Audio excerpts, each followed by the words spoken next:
All right, good morning, everybody. Getting closer to the end of the week. Still looking at a market that doesn't quite trust what it's got.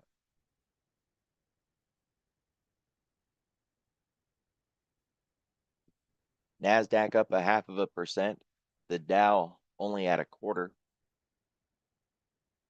Europe's basically flat with Hong Kong, Japan.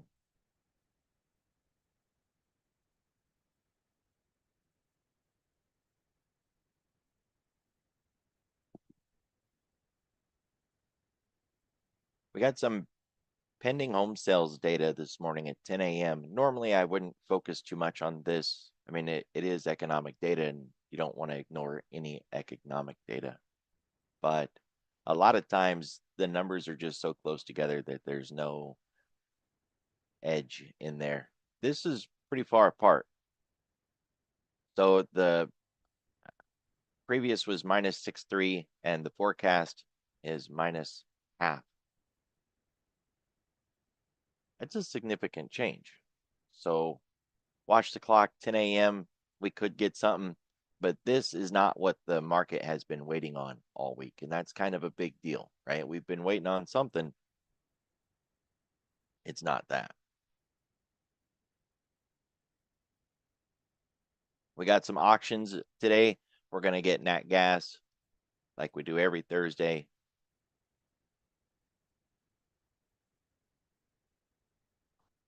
More Fed speakers, a little bit of jobs data that no one's really looking at. This isn't the big jobs week.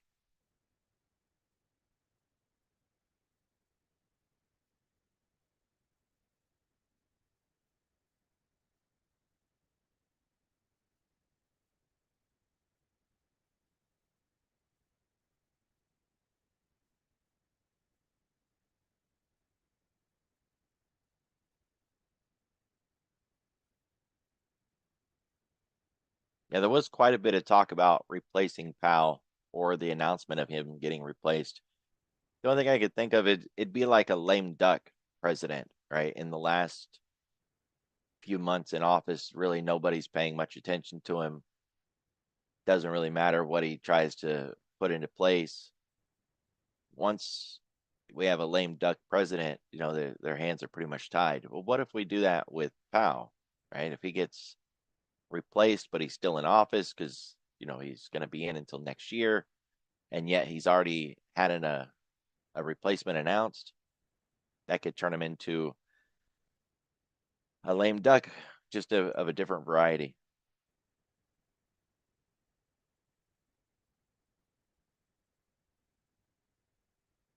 Right now, these are the things that are really on my radar more than anything else. The dollar close to $97 and the 10-year below 4.32.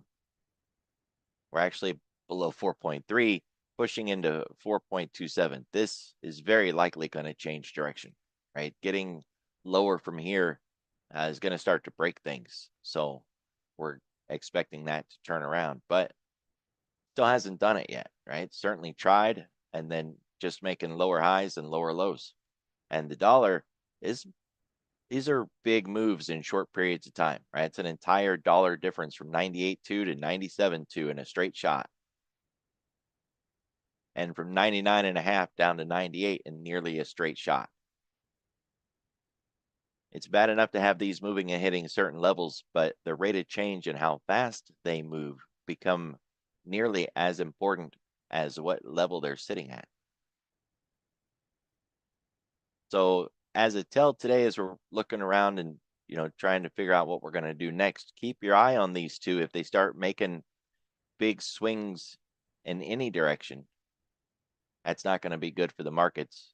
If you think about the run up we've had in the S&P from 6,000 to nearly 62, it came with these two dropping. So, at the bare minimum, if they start to rise, we're going to take some pressure.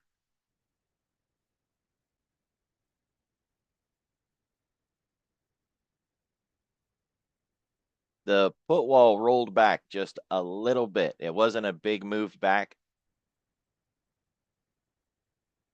We've got price above the 3, the 10, the 20, really everything. We're above the 3-week. Volatility trigger, zero gamma, we're riding above it all.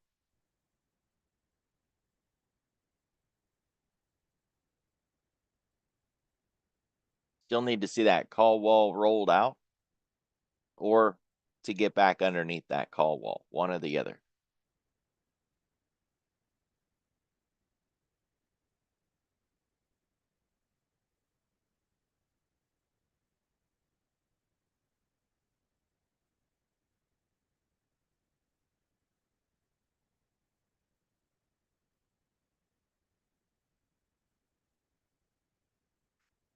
The overnight volume today looks a lot like yesterday. It's sitting around 50. So not much insight there.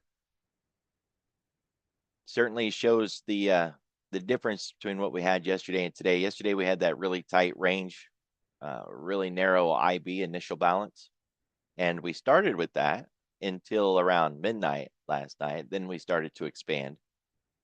But even with this expansion, we didn't do it on greater volume.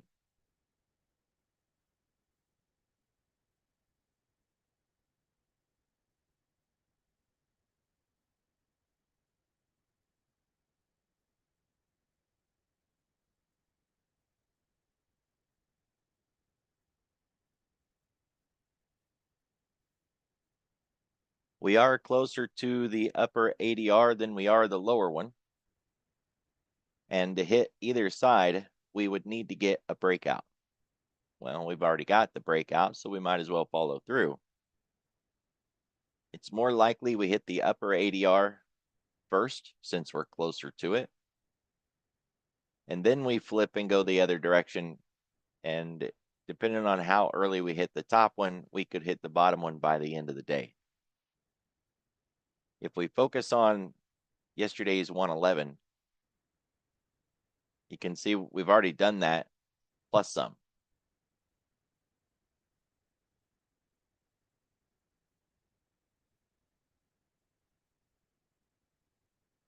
So that's not really going to help us out at this point.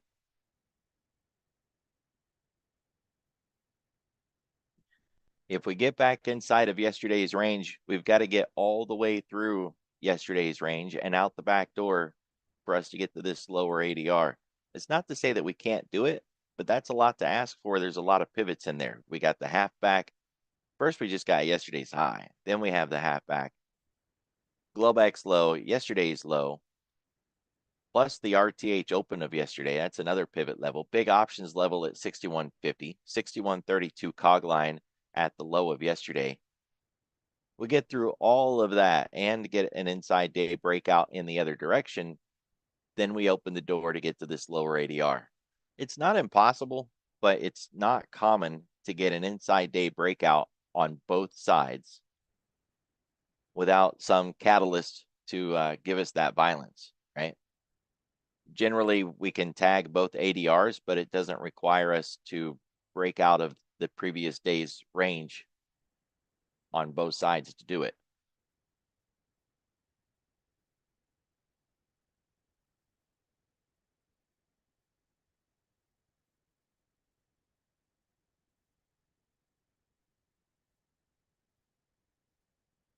Today's floor pivot is higher than yesterday's. That's bullish. Price opened above it. That's also bullish. Yesterday was an MDP, the second one in a row. That's also bullish. And today we have a very narrow channel. Narrow channels imply that if we break out, that the breakout sticks and we run with it, that we don't give it back on the day. Well, we already broke out, so that's the first part.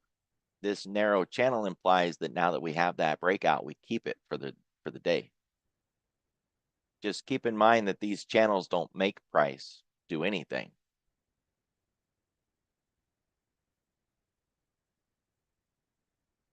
With the breakout, it is worth considering, where's the S&R lines?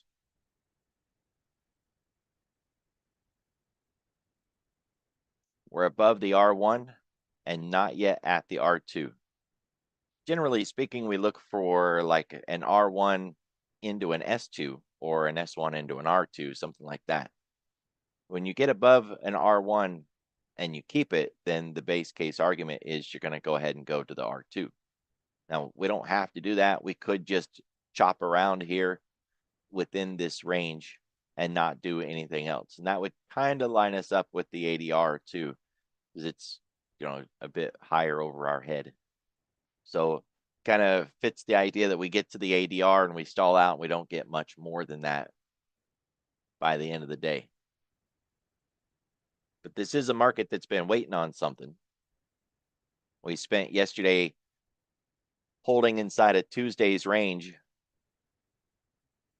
kind of building up a little bit of energy if we were thinking about, like the RSI gear and how a pullback can provide an energy that can be used for another run higher. Certainly got that. 6132 cog line is the S1. So if we break R1, the floor pivot is the target. If we break the floor pivot, then the cog line, which is yesterday's low, is the target, level by level.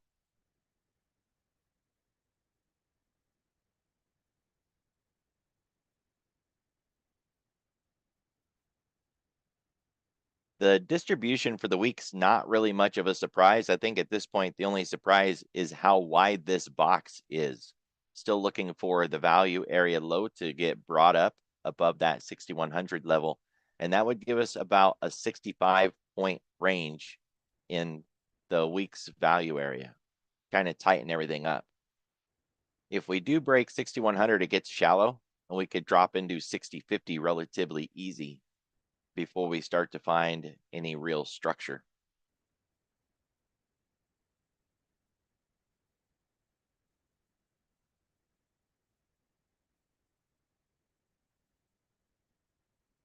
Ten-day volume profile and TPO. The TPO and the profile are showing our distribution across the top here, but the TPO is coming in a bit light compared to the volume that we're seeing up here. Still looking for a shift in the point of control to see that move up. And of course, you can see the discrepancy down here, this point of control versus this one. It's lined up against this node. So we expect both of those to move into this higher zone, 6150. To do that, we're going to take candles off of the left, right? For every new candle we get on the right, we remove one from the left. That's going to erode this volume, which will move that point of control, and it will bring it up. The question at that point is, where are we going to be when it gets there? Above it or below it? If we're just in this zone that we've been in, it won't really act as a support or resistance, right? We'll be able to cross through that level like it isn't even there. The problem will come is if it gets moved up there and we expand too far away and we come back into it, it'll act as a support. Or if we expand too far away from it and we come back into it, it'll act as a resistance. But that requires us to leave the range one way or the other. So kind of two bits. One, we need the point of control to get up there, and two, we need to see where price is when it does get there, and if we're in that zone or we've already expanded beyond it. Worst case scenario is that we drop back through 6150 and we're underneath it somewhere like 6100, and it ends up over our head, and we've already distanced ourselves from that zone, because then it's going to be a significant resistance level over our head.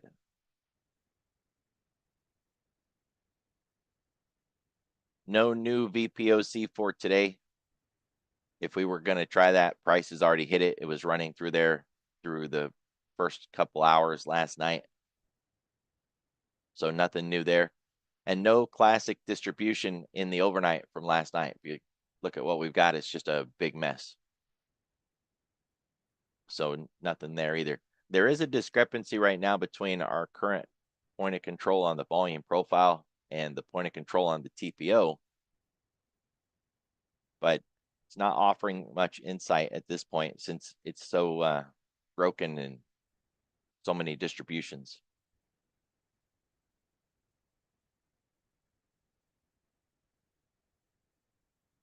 We are outside the weekly expected move still, haven't given it back. And as wide as the range was for the week, we still managed to get outside of it by Tuesday. So since we've stalled and we're holding outside of it, but we're really not getting anywhere yet, we still have the opportunity to come back into it by the end of the day. That's what we should do 70% of the time. But if you look at what we have been doing lately, it's not what we've been doing. There's a previous week here, and we expanded outside of it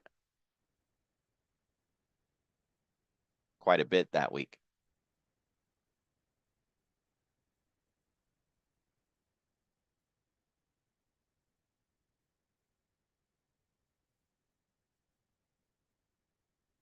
We're still more than 4% above the 10-week. It's a bit stretched at this point, but all things considered, it can just stay here and let the 10 catch up to us, and that would be fine. So we don't have to turn around and go back to the 10, right?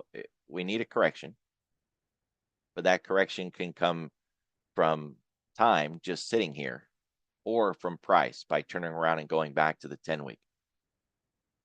But we do need to see one of those two happen. So we're talking about a whole week where we kind of just go sideways on a day-to-day basis, and we give the 10 time to catch up with us. That's one way to do it.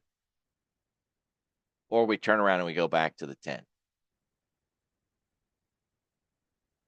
Both of those imply that there's not a lot of fruit for long trades, which, Spot Gamma has been saying the same thing. There's not much fruit for long trades, but on the other hand, short trades aren't paying out, right? Because we're just not going down. So we're just riding in this stall, and there's no volatility, so can't get any juice.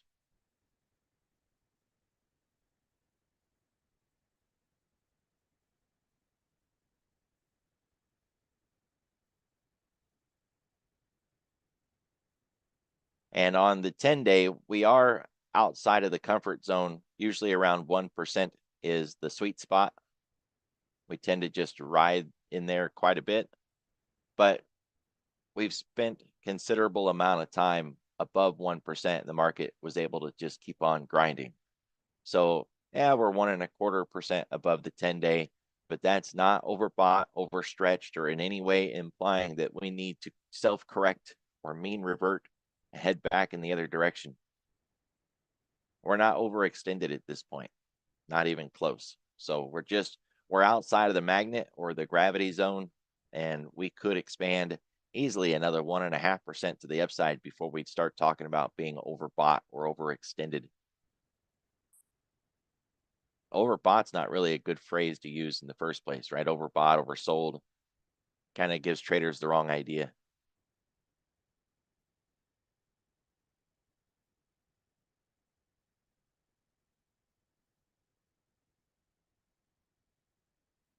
So if we look at what's down this morning, at least 0.5%, basically got nothing. So look at things that are up at least 0.5%. Really, we kind of got nothing. The Mag 7 is right on the line with generic tech. Robots, uranium, chips, and the Mag 7 up volume.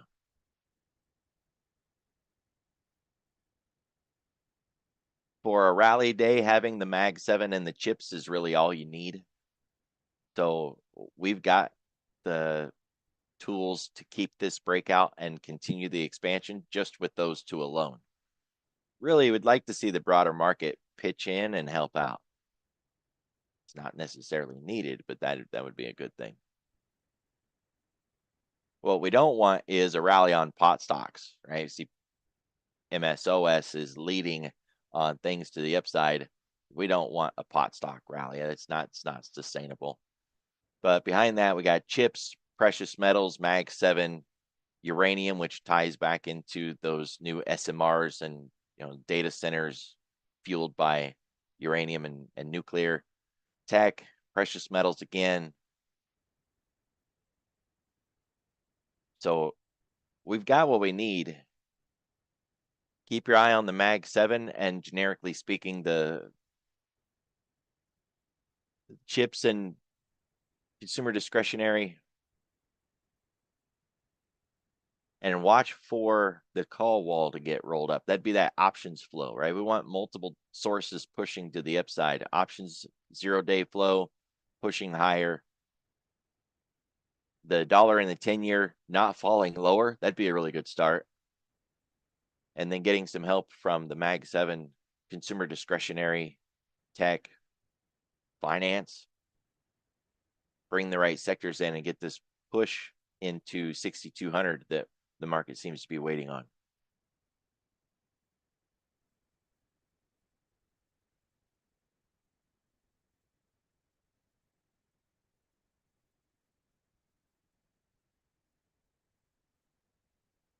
What we're looking at here is the Citigroup Economic Surprise Index, and it's compared against the 10-year with a 13-week change.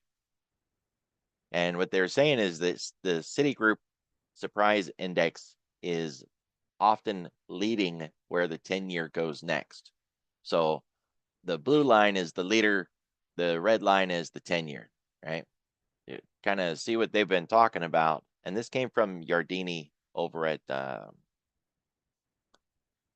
can't remember the site, but it's from Yardini. So if you've been around for a while, you'll know that that guy is he's been around for decades, right? He's not just some clickbait Yahoo sitting in his mama's basement. Blue line breaking down 10-year expected to follow. We were just looking at the 10-year at 4.27. This says lower than that. Now, we're looking in a ratio comparison. So we got a 0 line here and then 20s and 40s. So this isn't giving us numbers, just pointing to the idea of the 10-year lower.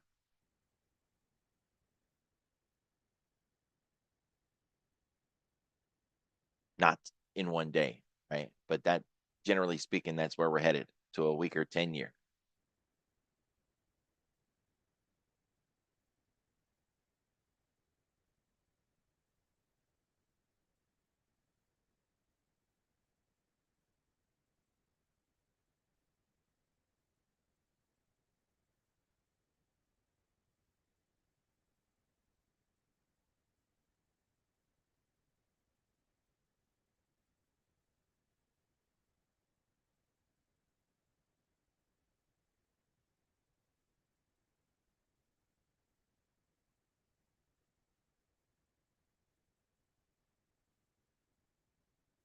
So we got the 10-year on the 200-day, like the last line of defense.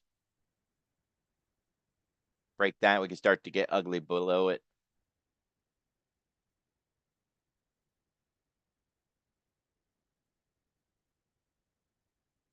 If you guys think back, to the first part of April, and then you had Liberation Day on the 2nd and capitulation by the 7th or the 9th. That would be these 2 weeks, these two really big bars on the 10-year.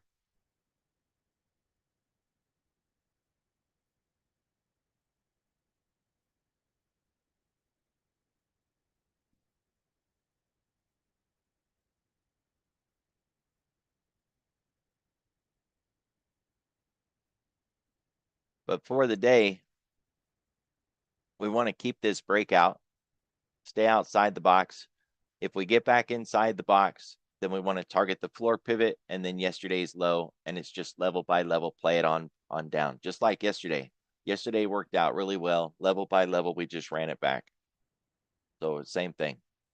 If we keep it, then the upside target is 62.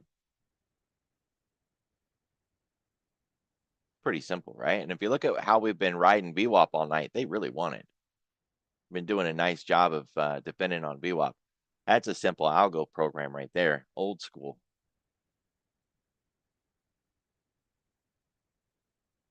So watch the headlines. That's obvious enough, right? Keep your eye on the clock. The housing data might be the sleeper at 10 a.m. And other than that, we're all waiting on whatever this market's waiting on. So be careful, be safe. I see y'all tomorrow.